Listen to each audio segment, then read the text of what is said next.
The stars beyond the great window of the Galactic Council Hall shimmered like scattered diamonds. The massive space station, known as Orion Prime, floated quietly in orbit around a blue-white star. It was said to be the heart of civilization, the center of order and peace for more than 1,000 species. But today, peace was fragile. Inside the Grand Hall, tension hung in the air like a storm waiting to break. Representatives from hundreds of alien worlds filled the circular chamber. Each seat was occupied by a being of strange form, scaled, furred, crystalline, or luminous, all speaking in their own language, translated by the Council's neural system into a single shared voice.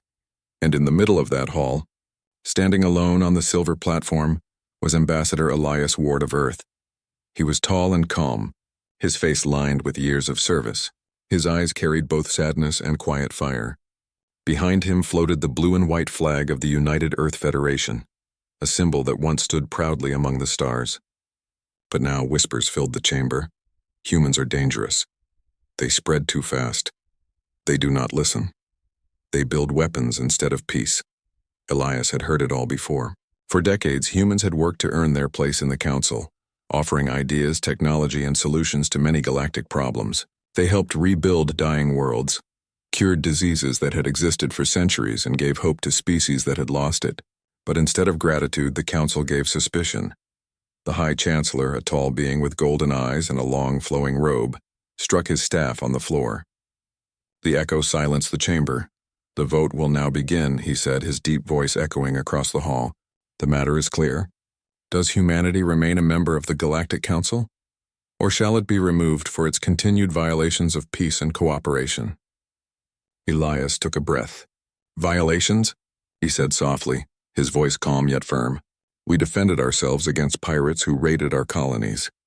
We stopped slavers who kidnapped innocent people. We built defenses because you refused to help us." The Chancellor looked down. "And yet, Ambassador Ward, you have created weapons that could destroy entire fleets. You expand without permission. You act without approval." Elias straightened his shoulders. "Because when danger comes, humans don't wait for permission to survive." A wave of murmurs filled the room again, some of agreement, others of fear. The Chancellor lifted his hand and a holographic display appeared above the center of the hall. One by one, the names of the Council races began to light up. Green for support, red for banishment. Elias stood silently as the lights turned red. One after another. The Tovar clans, red. The Zorath Dominion, red. The Velen League, red. Only a few stayed green. Small, distant species who remembered human kindness. When the last light faded, the Chancellor looked up. "The vote is decided," he said slowly. "By majority, the species known as humanity is hereby banned from the Galactic Council. All trade agreements are suspended. All communications with member races are restricted." The chamber was silent for a long moment. Then Elias smiled. Not in anger, but in understanding. "So that is your decision," he said quietly. "You call us dangerous because we dream. You call us reckless because we try. You call us impatient because we move faster than your fear allows." He took one step forward, his voice steady now. "When humans first looked at the stars, we saw not fear, but hope. We crossed oceans, mountains, and space itself. Not because it was easy, but because it was hard. You may ban us from your council, but you cannot ban us from progress." Several representatives shifted uneasily. Some lowered their gaze. The Chancellor spoke again, though softer this time. "You have courage, Ambassador. But courage can destroy as easily as it builds." Elias nodded. "Then we will build carefully, without you." He turned and walked away from the platform as the great hall buzzed with noise. The heavy doors opened and the human delegation followed him out in silence. Beyond the station's window, the blue planet Earth glowed like a jewel in the distance. It no longer had allies, but it still had itself, the return to Earth. When Elias Ward returned home, the world was watching.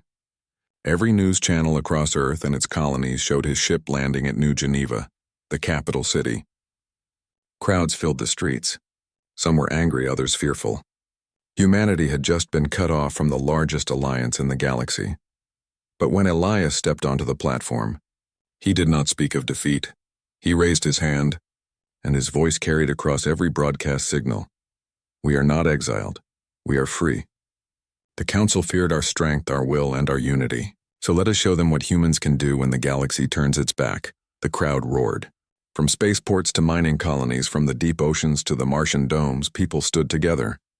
Scientists, engineers, and explorers began planning a future no longer tied to alien approval. In the following months, world leaders met under a new name, the Terran Union. For the first time in human history, all nations and colonies worked as one. No longer divided by borders or politics, humanity became a single voice. They poured their efforts into technology, industry, and discovery. The Terran Science Directorate was formed, gathering the best minds from across the solar system. New ideas were born daily: faster drives, stronger energy sources, smarter machines. Humanity's goal was simple: to build what the Council said was impossible. The spark of unity, Elias Ward, watched all this from his office in the capital. He was old, but he had never seen such unity before. Every night he received reports of new colonies being planned, of engineers designing ships that could cross the galaxy in months instead of years. One day, a young engineer named Ava Rains visited him. She had worked on the prototype for a ship called Vigilant, the first of its kind. A vessel capable of independent travel without Council technology. She stood proudly before him. "Sir, they called us reckless," she said with a smile. "So let's be recklessly brilliant." Elias laughed softly. "You remind me of myself long ago. Keep that fire. The galaxy will need it." He looked out the window at Earth below. Its lights glowed brighter each year, a web of human effort stretching across continents and oceans. The Council had pushed them away, but in doing so had given them a gift: freedom without limits. A message to the stars. After 1 year, Earth sent out a transmission across all known channels. It was a short message broadcast to every corner of the galaxy. The message came from Elias Ward himself. His voice was calm but powerful. "To the Galactic Council, we thank you. Your rejection has shown us our true strength. We will no longer wait for permission to explore, to build, or to dream. Humanity walks its own path now, not in war, but in purpose. When we meet you again among the stars, it will not be as students, but as equals. Until then, we build." The message spread faster than light. Some alien races scoffed. Others admired it secretly. But across human space, it became a symbol of hope, repeated on every colony and spaceport. Children learned it in schools. Workers painted it on ship hulls. It became the Terran motto: "We build what others fear to dream." The beginning of an empire, and so began the age of human expansion. Freed from Council laws, humanity moved quickly.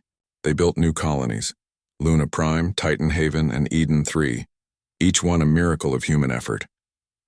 Terraforming technology advanced beyond imagination, turning lifeless rocks into living worlds. Elias Ward, now honored as the father of the Union, looked out at the stars one last time.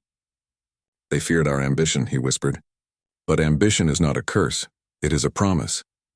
He passed away peacefully soon after, his dream complete. But his words lived on, engraved on the walls of every Terran academy and colony. "If they won't let us sit among them, we'll build a greater table." The years after Earth's ban from the Galactic Council were filled with both challenge and wonder. What had begun as a moment of rejection soon turned into the greatest transformation in human history. From the ashes of disappointment rose a single voice, one that echoed from every colony, every city, and every ship. "We build what others fear to dream." And so, humanity built the birth of the Terran Union in the grand capital city of New Geneva. A new government was formed, the Terran Union. It was unlike any government Earth had ever known. No longer did nations fight over borders or resources. The people understood now that they were not just citizens of Earth, they were citizens of the stars. The first council of the Terran Union gathered in the old United Nations Hall, now renamed the Hall of Humanity. Leaders from Earth, Mars, Luna, and the orbital stations came together under one banner. There were no more flags of separation, only the shining emblem of a silver star surrounded by a blue circle, symbolizing unity through purpose. The Union's first declaration was simple: "Let no boundary limit human progress. Let every world we touch become a beacon of hope." And so began a golden age of creation. The age of innovation, with their ties to the Galactic Council cut off. Humans no longer had access to alien trade routes or shared technology. For most species, that would have been a disaster. But for humanity, it became a challenge, and humans thrived on challenges. Scientists and engineers from every corner of the Union began to work together. In the laboratories of Luna Prime, researchers developed quantum drives, engines that could fold space faster and safer than any alien design. On Mars, the red deserts turned green as new terraforming methods brought life to the surface. In the orbital cities above Earth, massive shipyards began building fleets of vessels that could cross the galaxy without needing any alien gate systems. The flagship of this new era was named TUS Vigilant, commanded by the same young engineer who had once visited Elias Ward, Captain Ava Raines. Ava had been a dreamer since childhood. She grew up watching the stars, imagining what lay beyond. Now, standing on the bridge of her ship, she finally had the chance to find out. The Vigilant was not a warship. It was a symbol, sleek, fast, and built entirely with human innovation. When it launched from orbit, millions watched from every screen and every colony. Elias Ward had passed away years ago, but his words were carved into the ship's hull. We build what others fear to dream. As the Vigilant broke through the light barrier and disappeared into the dark between stars, the entire planet cheered. Humanity was no longer waiting for permission. It was leading the way. The expansion beyond Solon, the following decades, humanity spread across the stars like wildfire, not in conquest, but in creation. New colonies rose on distant worlds: Eden 3, Aurora 7, Titan Haven, and Veritas Prime. Each world was unique, built by people who dreamed of a better life. Eden 3 was a paradise world, transformed from a lifeless rock into a place of forests and oceans. Aurora 7 became the center of science and learning.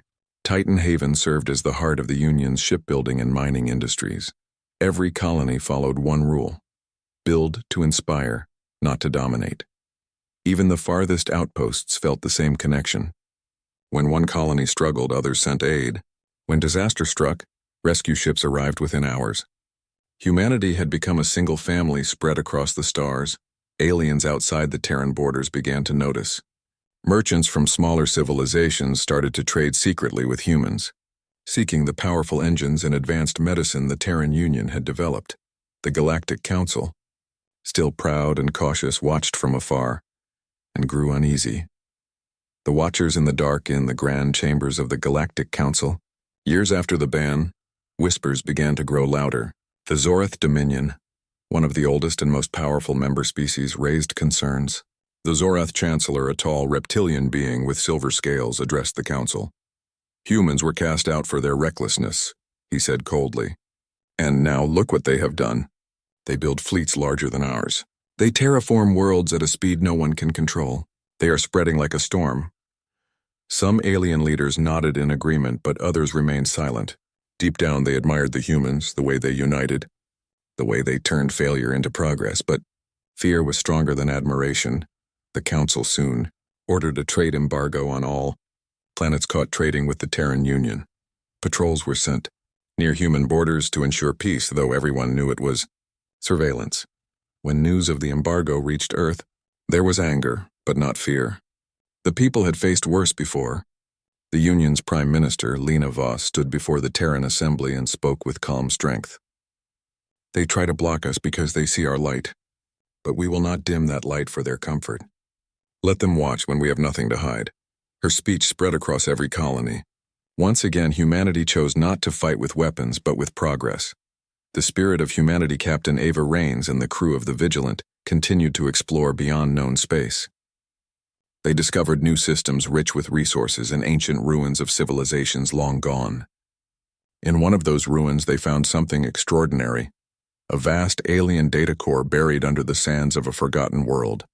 The data contained records of lost knowledge, new forms of energy, star maps, and even warnings about dangers lurking beyond the edges of the galaxy. Ava sent it all back to the Union. Instead of keeping it secret, the Terran government shared the information freely with those willing to cooperate, even with alien races outside the Council. This act of openness shocked the galaxy. Where most species hoarded power, humans shared it. Where others built walls, they built bridges. Soon, Smaller alien civilizations began joining the Terran Union as partners. The Velen, a gentle aquatic species, signed a peace and research agreement. The Rotan, nomadic traders long ignored by the Council, found a new home among humans. Together, they began forming what would later be known as the Coalition of Free Worlds, an alliance based not on control, but on respect. A quiet warning, but as the Union's influence grew, so did the tension. On the edge of known space, a Terran freighter was attacked by a Zorath patrol. The crew barely escaped. The Council claimed it was a mistake, but few believed that. Captain Ava Raines was ordered to investigate. When the Vigilant arrived at the scene, it found fragments of destroyed cargo pods drifting through the void, and traces of Zorath plasma weapons. Ava stood at the viewport, watching the silent wreckage. "So," she said quietly, "they've decided to test us."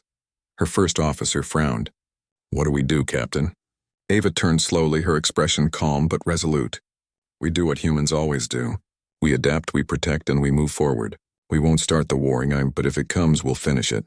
Her words spread through the fleet like fire.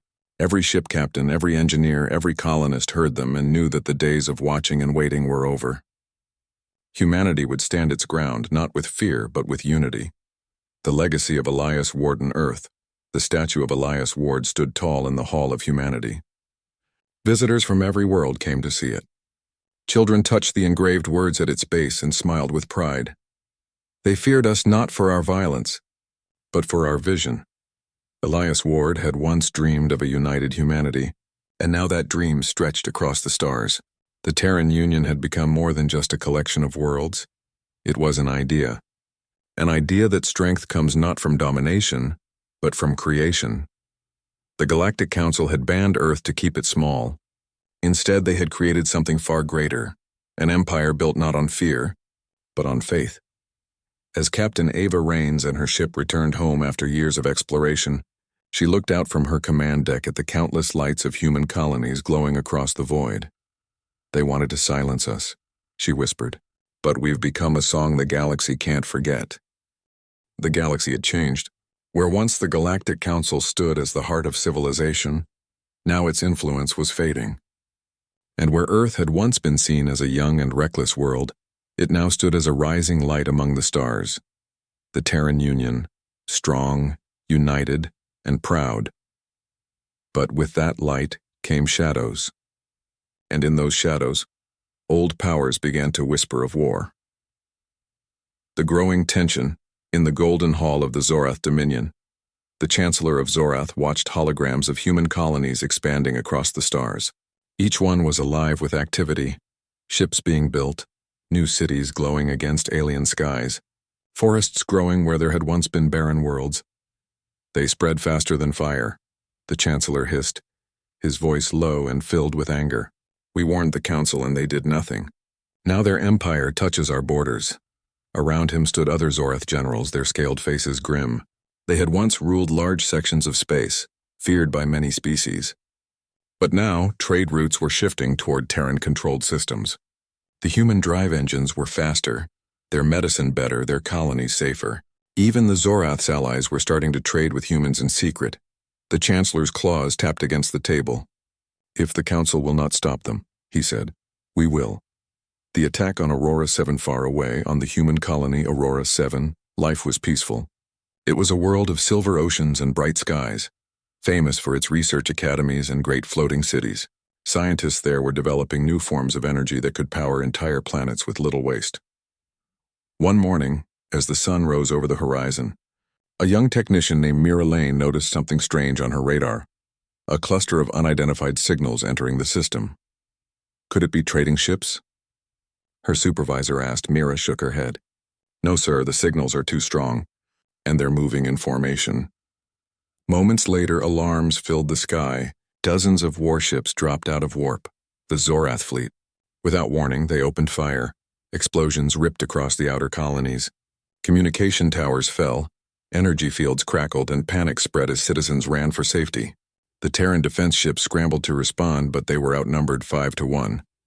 Captain Ava Raines, commanding the Vigilant, received the distress call while patrolling a nearby sector. Her face turned pale, but her voice stayed steady. Set course for Aurora 7, she ordered. Maximum speed. The Vigilance engines roared to life. Within minutes, it tore through space, leading a small fleet of Terran vessels toward the burning colony. The Battle of Aurora 7, when the Terran fleet arrived. The sky above Aurora 7 was filled with fire. Human ships were scattered, and the Zorath armada loomed over the planet like a storm. The colony's orbital defenses were nearly destroyed. "Patch me through to the fleet," Ava said. Her voice echoed through every human ship. "We stand for more than survival. We stand for everyone who dares to dream. Today the galaxy will see what it means to be human." Her words gave courage to everyone listening. The battle began. The Vigilant dived into the heart of the enemy formation, its rail cannons flashing. Smaller Terran ships followed, weaving through the chaos with precision and bravery. The humans fought not for conquest but to protect their home and people. The Zorath had numbers, but the humans had something stronger: creativity. They adapted mid-battle, using asteroid fragments as shields, overloading their own engines to create decoys, and hacking into the Zorath targeting systems. Hours passed. The battle stretched from the upper atmosphere into the void of space. When the smoke cleared, the Zorath fleet was broken. Their flagship was in flames, drifting lifeless through the dark. The remaining ships retreated, limping back into hyperspace. The humans had won, but at a cost. The price of victory on Aurora 7, the once beautiful floating cities were damaged. Hundreds of lives were lost, and the shining laboratories were left in ruins. As rescue teams moved through the wreckage, Ava Raines stood on the surface, looking up at the scarred sky. A message came through from the Terran Union's capital. Prime Minister Lena Voss appeared on the screen. "Captain Raines," she said softly, "the whole Union owes you its life. Your courage has saved millions." Ava nodded slowly. "It wasn't courage, ma'am. It was necessity. They'll be back." Voss's eyes darkened. "Yes," she said. "And when they return, we will be ready." Word of the battle spread across the galaxy within days. For the first time in centuries, a non-council power had defeated a major member fleet. The news shook the political core of the galaxy. Some called it luck. Others called it destiny. But to the people of Earth, it was proof that humanity could no longer be dismissed. The Galactic Council held an emergency meeting. The Zorath Chancellor demanded war, claiming that the humans had attacked first. But the Council was divided. Many species were beginning to see the truth, that the Zorath had started the battle out of fear and jealousy, and yet none dared to punish them. The Council had become too weak to control its members, a galaxy in doubt while the Council argued the Terran Union rebuilt. Aurora 7 was restored within a year, faster and stronger than before. The humans named the rebuilt capital city Ward's Hope, in honor of Elias Ward, the man who had once promised that rejection would not stop humanity's rise. But even as new towers reached the sky, Ava Raines felt uneasy. Reports came from border colonies: strange disappearances, communication losses, and ships vanishing in the dark. Someone or something was watching the Terran Union closely. Ava met with Prime Minister Voss in person at the capital. They stood together at the edge of the great window overlooking Earth. "They won't stop," Ava said quietly. "The Zorath can't accept that we survived. They'll try again, maybe not openly but in secret." Voss nodded. "Then we must be smarter than them. We must see what they don't want us to see." She looked out at the stars, her expression firm. "They called us reckless dreamers, Captain. Let's show them that dreamers can also defend what they build." The message to the galaxy soon after. The Terran Union broadcast a message across all major channels. The speaker was Prime Minister Voss herself. Her image appeared on screens in alien cities, council halls, and space stations across the galaxy. "To those who attacked our colonies, know this. We did not seek war. We do not desire conquest. But if you bring harm to our people, we will stand as one. We are no longer the divided species you once knew. We are the Terran Union, and we will not fall." The speech went viral. Billions watched it, both human and alien. Many alien citizens secretly cheered. They had seen how the Council had grown slow and fearful, while humanity had become strong and united. The Zorath Dominion, however, saw it as a challenge. Their Chancellor slammed his fist against the table during a council meeting. "If the humans wish to stand as equals," he growled, "then let us show them their place." But others began to hesitate. The Velen League announced that they would open talks with the Terran Union. The Roton traders signed a friendship treaty. Slowly, quietly, the galaxy began to turn. The Admiral's reflection. Months after the battle, Ava Raines stood on the deck of the Vigilant, watching the stars drift past. The ship was being repaired, but it already looked ready for flight again. Her first officer, Commander Taro, approached her. "Do you think we can really keep peace, Captain?" he asked softly. "The Council won't forgive us for this." Ava smiled faintly. "Peace isn't given, Taro. It's built, like everything else we've done." She looked out the window where the lights of the colonies shone like a sea of stars. "They fear what they don't understand. But one day, they'll see we weren't trying to take the galaxy from them. We were just trying to make it bigger." Her words were calm, but powerful, the kind that would later be repeated in schools, written in books, and carved on monuments, the shadow revealed. But even as peace returned for the moment, something darker was moving. Deep within the old networks of the Galactic Council, a secret division met in silence, a group known only to the highest members. They called themselves the Silent Accord. Their mission was clear: to stop the rise of any species that threatened the balance of the galaxy. And now their target was the Terran Union. As the meeting ended, the leader of the Accord looked at the star map glowing before him. "Human colonies spread across it like light in the darkness. They've grown too strong," he said quietly. "If we do not act now, humanity will reshape the galaxy itself." He turned to his agents. "Prepare the next phase. Let the humans believe they are safe. Their empire will fall not by war but by silence." The galaxy had grown quiet. Too quiet.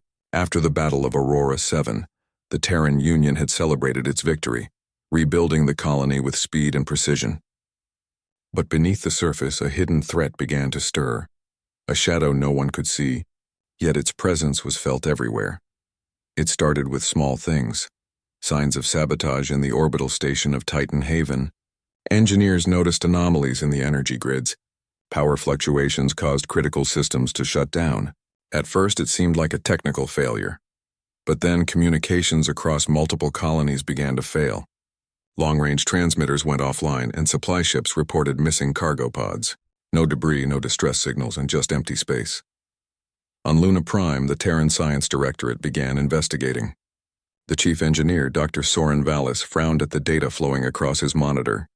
"These are not accidents," he said slowly. "Someone is sabotaging us, deliberately." The Silent Accord revealed, meanwhile, deep within the dark chambers of the Galactic Council, the secret division known as the Silent Accord monitored the Terran Union. The leader of the Accord, an alien named Kelthar, watched the reports with satisfaction.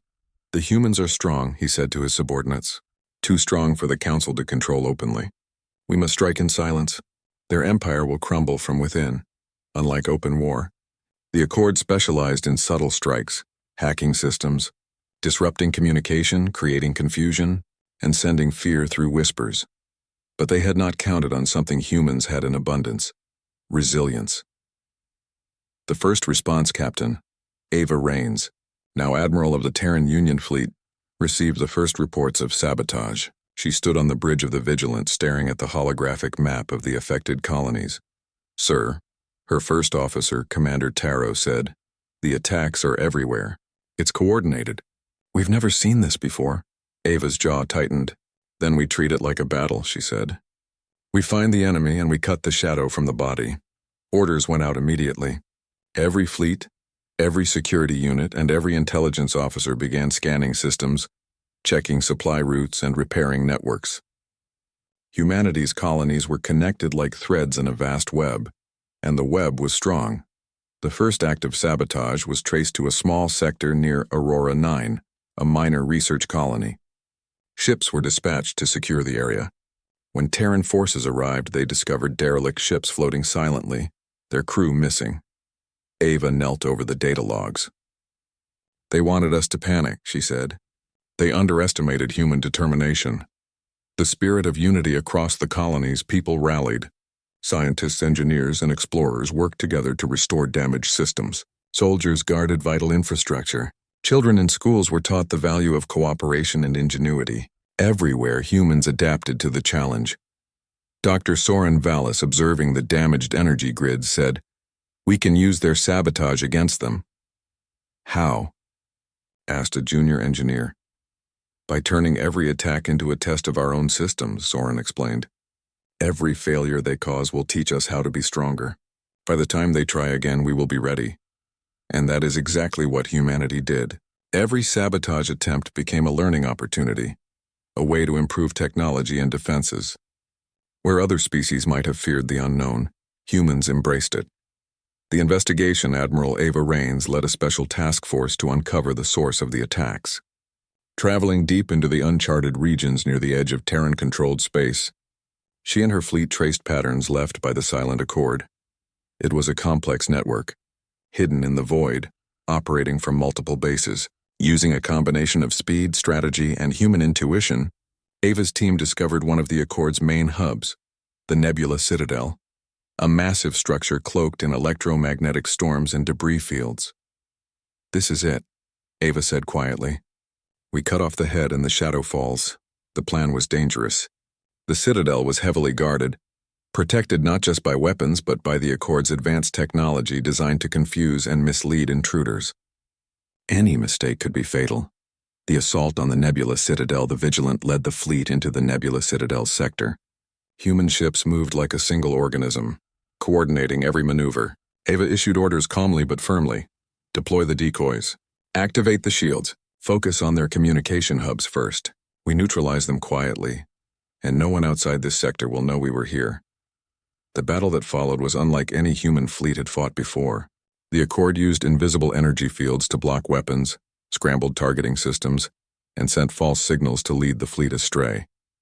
But humans adapted faster than the machines could predict. Ships switched frequencies, rerouted weapons, and used the debris of destroyed satellites as shields. Admiral Raines herself piloted the Vigilant directly into the heart of the Citadel's defenses.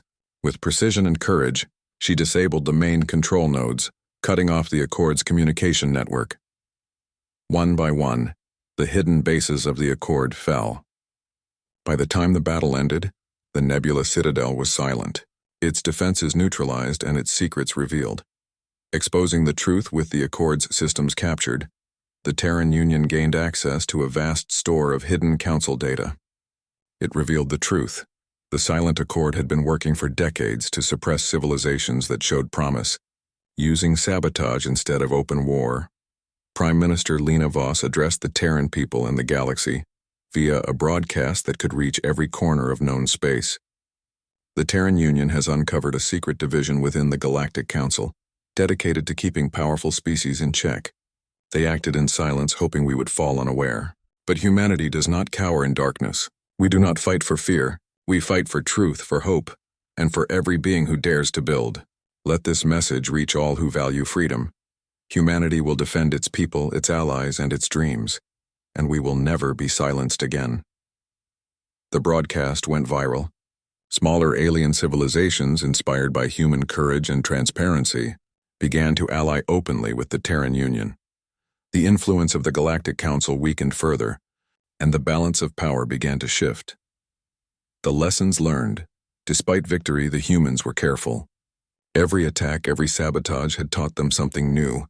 The Terran Science Directorate integrated new systems to prevent future infiltration. Communication networks were made redundant. Defense grids became faster, smarter, and self-repairing. Admiral Raines reflected on the effort. "They tried to scare us," she said to her crew.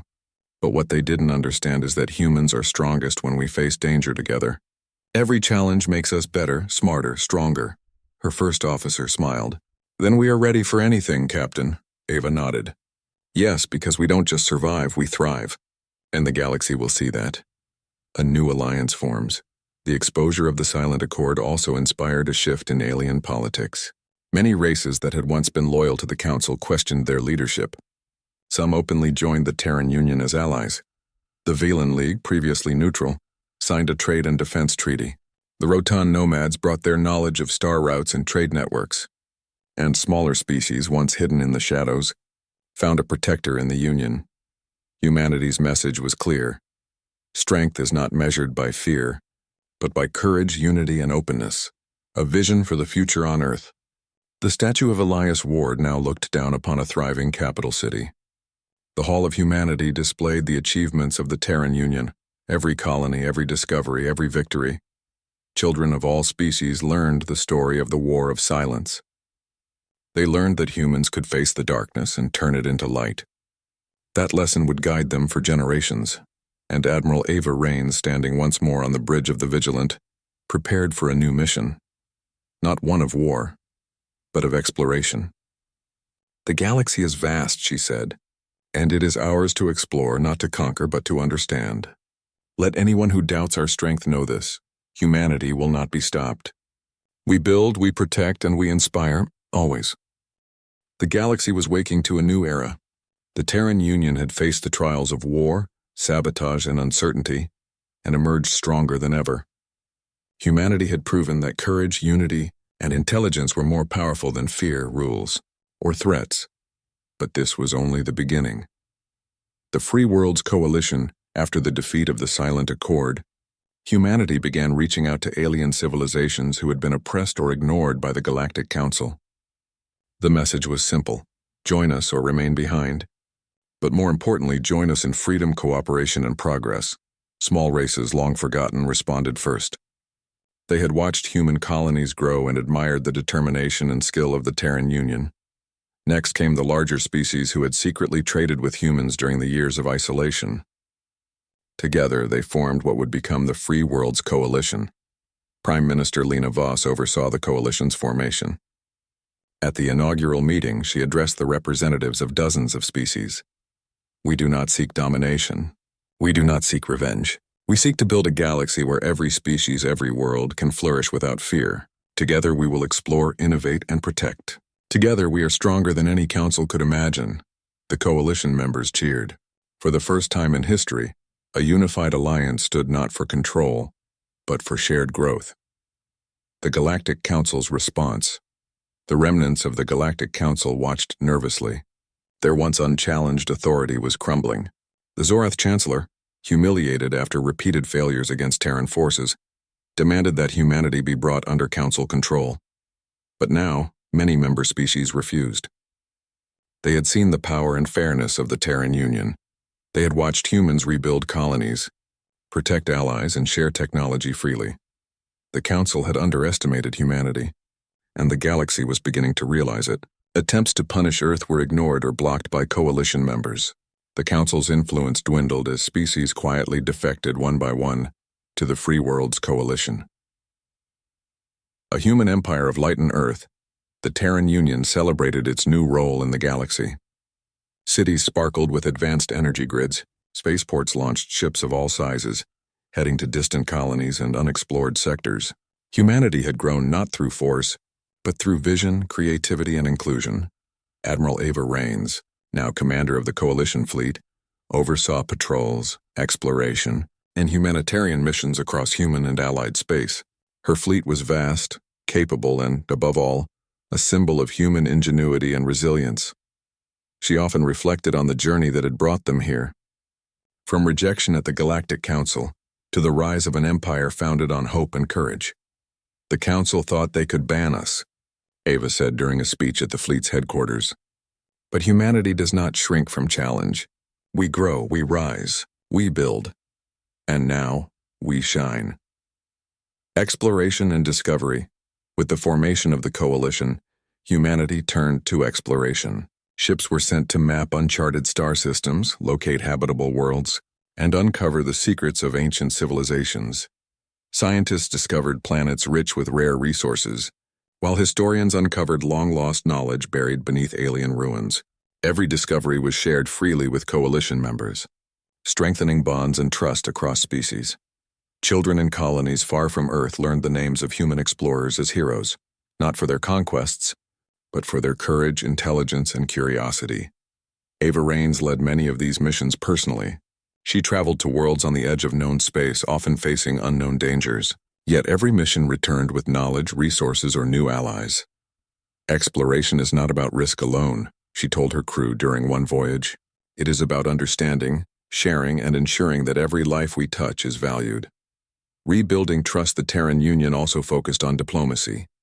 Humanity extended open hands to species that had been ignored or betrayed by the Council. The Valen League, once cautious and reserved, became active partners in science and trade.